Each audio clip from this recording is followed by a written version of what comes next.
Welcome back to Gold Rush Reporter.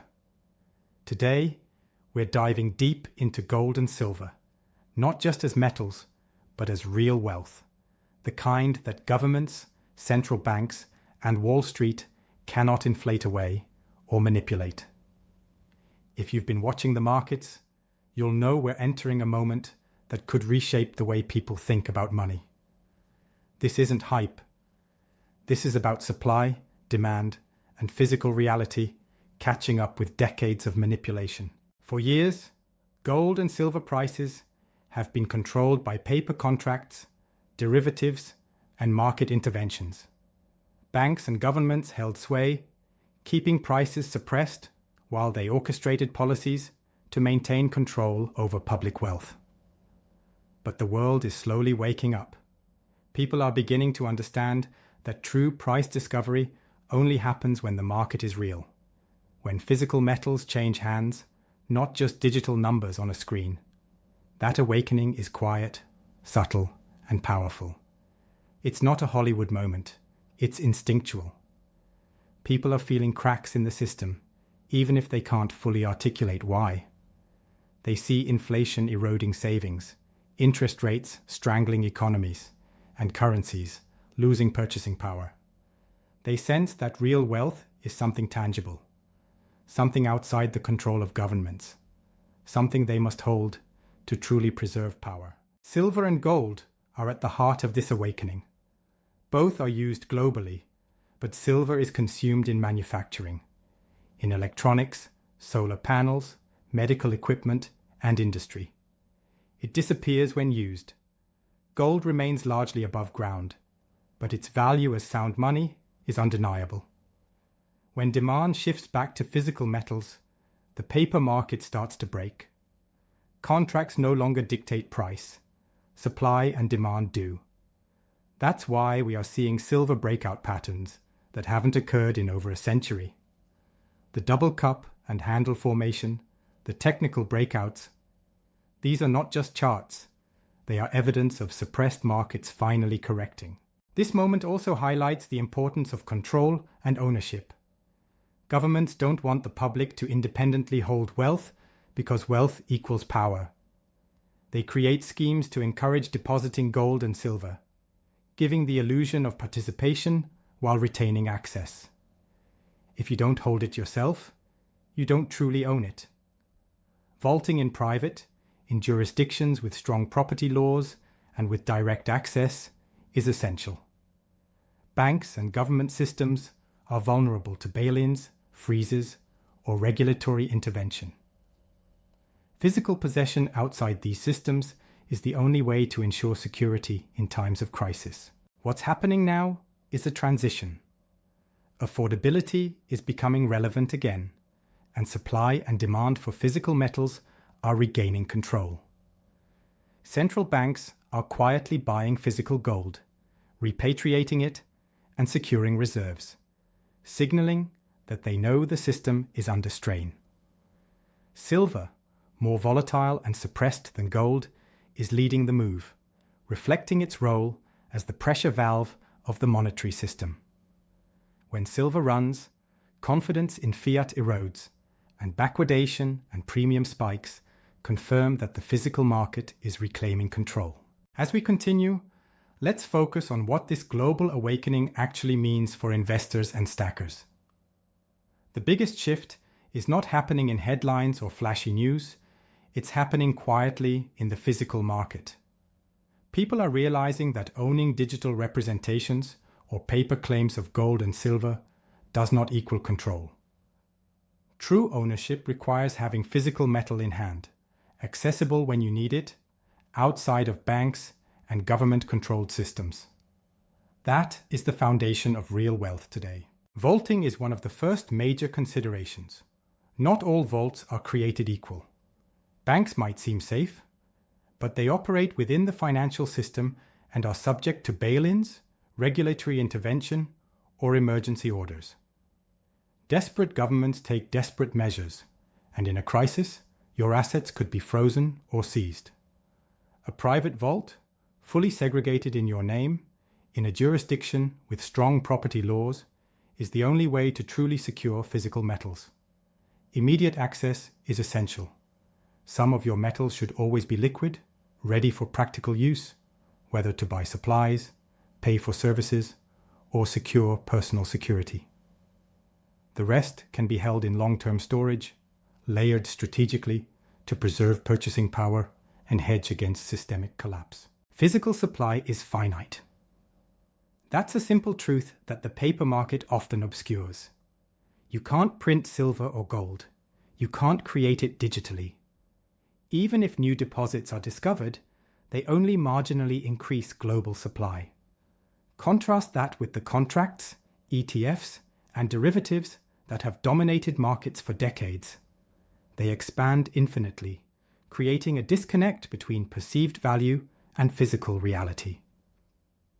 That disconnect has caused suppression and volatility for decades, but now the tide is turning. Backwardation, delivery stress, rising premiums, and price gaps all indicate a market correcting toward physical supply and demand. Silver, in particular, leads this correction because it is more volatile, more consumed in industry, and historically more suppressed than gold. When silver moves first, it signals that confidence in fiat and paper markets is eroding. This is not a localized phenomenon. It's global. Emerging markets, particularly in Asia, have long understood the importance of physical metals. They have experienced hyperinflation, confiscation, and currency collapse before. Now, the West is catching up, slowly realizing that fiat money can be manipulated, debt can spiral, and banks can fail. The global awakening is visible in rising premiums, increased physical demand, and central bank behavior. Central banks are quietly accumulating physical gold, repatriating it, and diversifying away from the dollar. These moves are not publicized for panic. They are silent, calculated, and protective of their own wealth. That's a clear signal. The system as it stands is under strain, and preparation is underway for transitions the public has not yet recognized. At the individual level, this awakening is about strategy. Holding physical metals is not just a hedge, it's a lifeboat. It's about positioning for scenarios where traditional financial instruments fail. It's about understanding that supply constraints, industrial demand, and geopolitical shifts will drive value, not government announcements or paper markets. Gold remains the primary currency, silver the secondary, and both are being recognized as essential not just for financial security, but for industrial and strategic stability. Now let's talk about the technical and fundamental signs that indicate the market is shifting back to physical reality. Silver has been leading this movement, and the breakout we're seeing is historic. For decades, prices were suppressed by paper contracts, derivatives, and coordinated interventions. But the charts are now telling a different story. Patterns like the double cup and handle formation in silver are not just technical jargon. They represent generational accumulation and suppression finally unwinding. We haven't seen this kind of setup in over a century. When these formations break, it's a signal that physical demand is overpowering manipulation, and markets are recalibrating toward true supply and demand. This is not happening in isolation. Banks and governments have long held control over paper markets, influencing prices and liquidity to maintain the appearance of stability. But physical metals operate outside that system. Gold and silver cannot be printed or fabricated digitally. When demand shifts to tangible assets, the artificial levers used by institutions lose effectiveness. Backwardation, where spot prices exceed future contracts, is appearing because delivery of actual metals is constrained. People are demanding real silver and gold now, not promises of it later, and that's driving premiums higher, spreads wider, and stress in derivative markets. This surge in physical demand is creating pressure across the entire system. Silver is consumed in industrial applications, from electronics to solar energy to medical devices. Unlike gold, which largely remains stored above ground, silver disappears as it's used. That finite reality is colliding with decades of paper manipulation, and the result is volatility that's often misunderstood. What looks like dramatic short-term price action is really the market catching up with the underlying fundamentals that have been ignored for decades. Investors and stackers need to understand the implications. You cannot rely on ETFs, digital gold platforms, or bank vaults to truly secure your wealth. Paper and digital assets can be frozen, seized, or subjected to bail-ins. The only way to have unassailable control is to hold physical metals in private, fully segregated vaults under your own access. Immediate liquidity is also critical.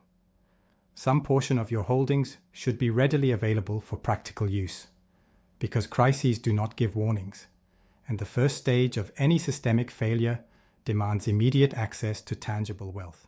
This awakening is happening globally. Emerging markets like India and parts of Asia have long recognized the importance of physical metals. These populations have endured hyperinflation, confiscation, and systemic failures, which has taught them to treat gold and silver as lifeboats, not investments. Now, similar awareness is spreading in the West, driven by inflation, currency devaluation, and the visible cracks in global financial systems. Central banks are quietly accumulating gold, repatriating reserves, and preparing for the next financial reset, signaling that they recognize systemic fragility even if the public remains unaware. Silver's breakout is a reflection of this shift. Historically suppressed, it now acts as the pressure valve for the monetary system.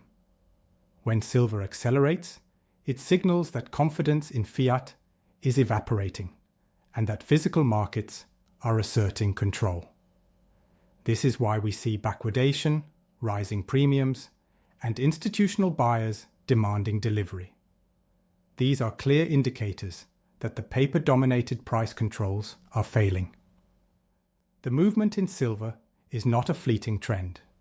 It's the market correcting decades of distortion and setting the stage for a redefined valuation framework based on reality rather than artificial constructs. Now let's dive into how to protect and manage your physical metals during this transition, because strategy is just as important as owning the metal itself.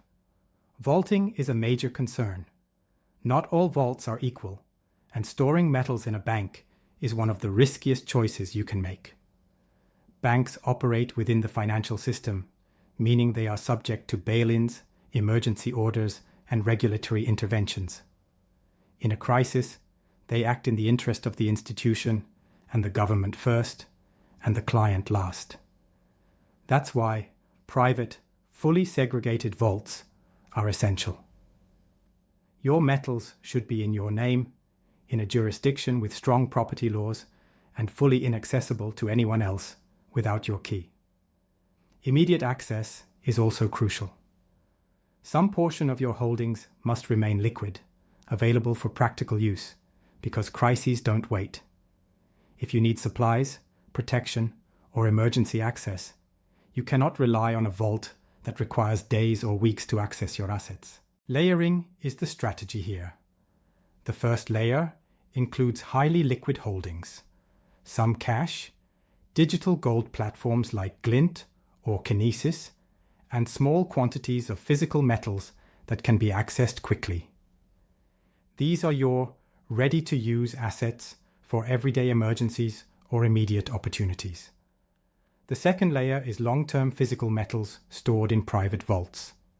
These metals are meant for preservation of wealth, protection against systemic collapse, and strategic accumulation. Segregation, secure storage, and careful vetting of the facility are non-negotiable. This layered approach balances immediate liquidity with long-term security, providing both practical and strategic coverage. Global context also matters. The awakening we're seeing isn't limited to one country. It's a worldwide shift.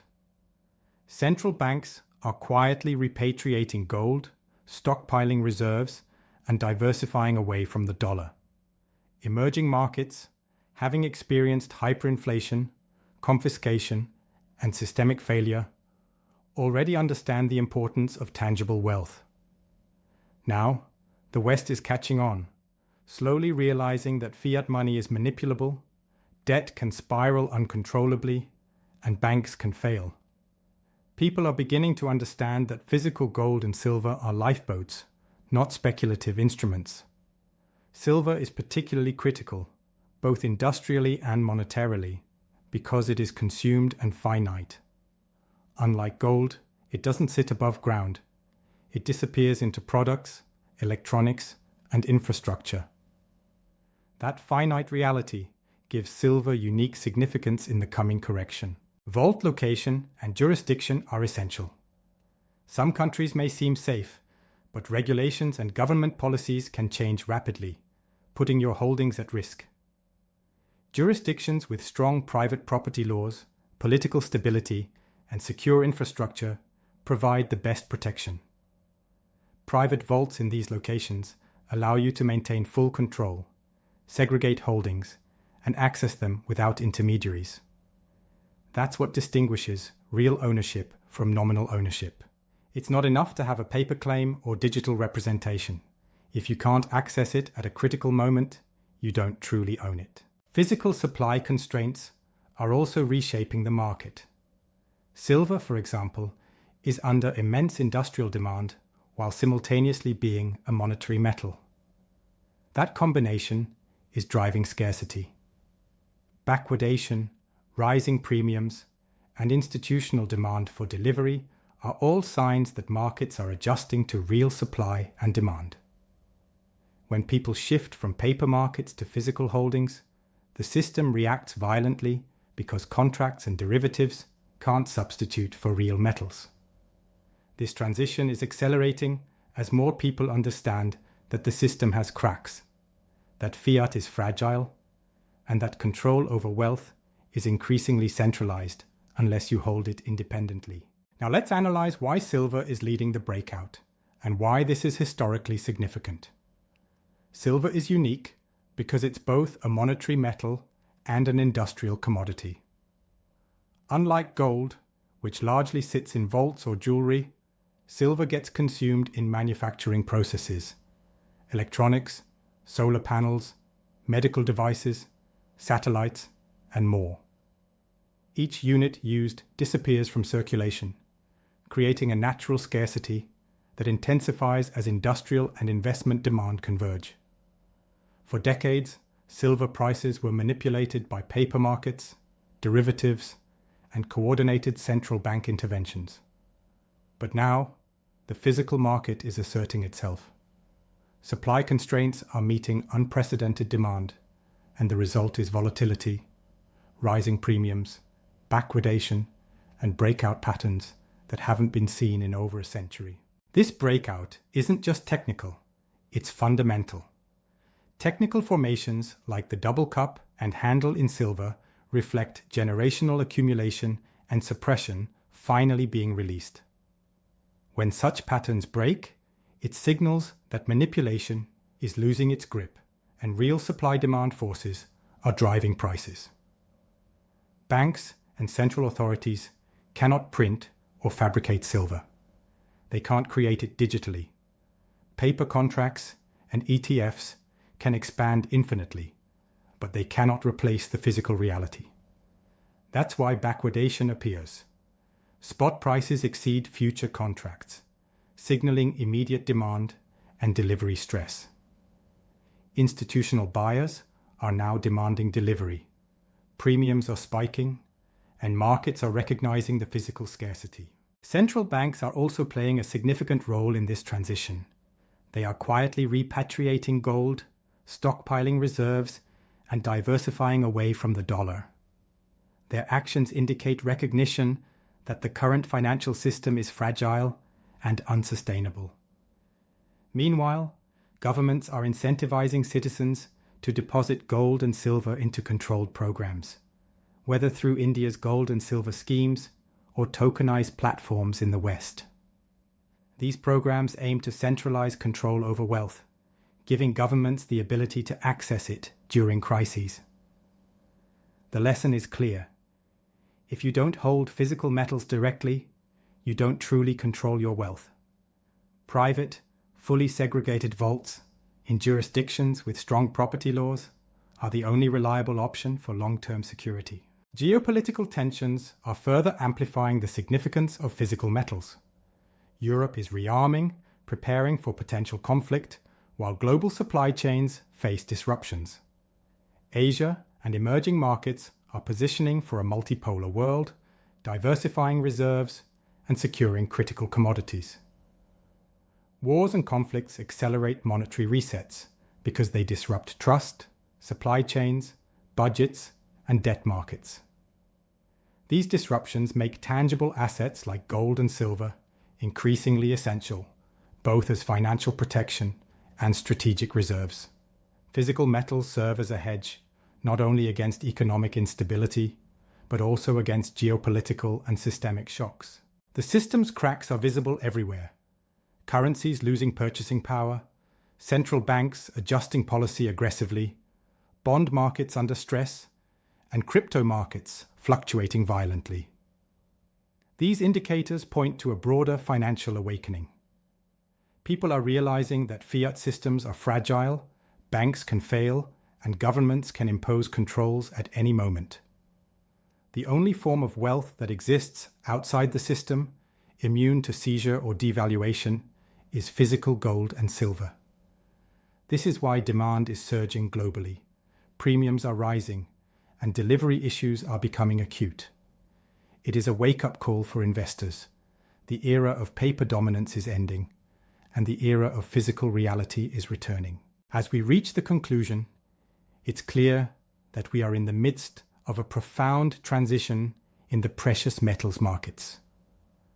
The combination of physical scarcity, industrial demand, geopolitical tension, and systemic cracks in the financial system is reshaping gold and silver into more than just investment assets. They are now essential stores of real wealth. Silver's breakout ahead of gold is not coincidental. It reflects both its industrial role and the long-suppressed demand finally being released. When silver moves first, it signals that confidence in fiat currencies and paper markets is evaporating. Backwardation, premium spikes, and institutional demand for delivery all confirm that reality is asserting itself over decades of artificial suppression. Investors and stackers must recognize that true ownership requires control. Paper contracts, ETFs, digital platforms, and bank vaults cannot provide the security that physical possession offers. If you cannot access your wealth immediately, you do not truly own it. A layered strategy remains essential. Liquid holdings for immediate access, complemented by long-term storage in private, fully segregated vaults within jurisdictions that protect property rights. This approach balances accessibility with security, providing both a lifeline in crisis situations and a hedge for long-term wealth preservation. The era of paper dominance is fading, and physical reality is taking over. Global dynamics are reinforcing this shift. Central banks are quietly accumulating gold, repatriating reserves, and diversifying holdings away from the dollar. Emerging markets, having experienced currency collapses, confiscations, and systemic failures, understand the value of tangible assets. Western populations are now catching up, recognizing that fiat money is manipulable, debt can spiral uncontrollably, and banks can fail. Physical metals are becoming the ultimate hedge, not speculation. Silver's unique combination of monetary and industrial demand makes it the pressure valve for the system. Its movement reflects the erosion of confidence in paper markets and the rising importance of tangible assets. The awakening we see is both financial and psychological. People are realizing that the system is not as stable as they believed, that wealth outside of their control is at risk, and that tangible metals represent sovereignty over one's financial future. Governments, meanwhile, are attempting to centralize control, encouraging deposits and digital tokenization of gold and silver, aiming to retain influence over citizens' wealth. The lesson is consistent. If you don't hold it physically, you do not control it. And as crises emerge, whether from inflation, debt, or geopolitical conflicts, the ability to access real wealth becomes not just important, but critical. For long-term investors and collectors, the message is clear. Position strategically, hold tangible metals, diversify storage locations, and maintain accessibility. Watch the markets for signals in both price action and premium behavior. Monitor industrial demand, geopolitical shifts, and central bank movements. They reveal where the system is stressed and where opportunity lies. The physical market is regaining control, and those prepared will benefit from clarity and security as paper illusions fail. Gold and silver have always been more than commodities. They are the ultimate measure of wealth that survives crises, that cannot be printed or seized without consent, and that maintain purchasing power regardless of fiat turbulence. This is the time to recognize the structural shifts, embrace physical reality, and position yourself accordingly. The transition to true supply and demand pricing is underway, and the opportunity and the necessity has never been clearer. Thank you for watching Gold Rush Reporter. Stay informed, stay prepared, and remember, if you don't hold it, you don't own it. Rate, share, comment, and subscribe to keep up with the latest news and analysis on gold, silver, and the forces shaping real wealth today.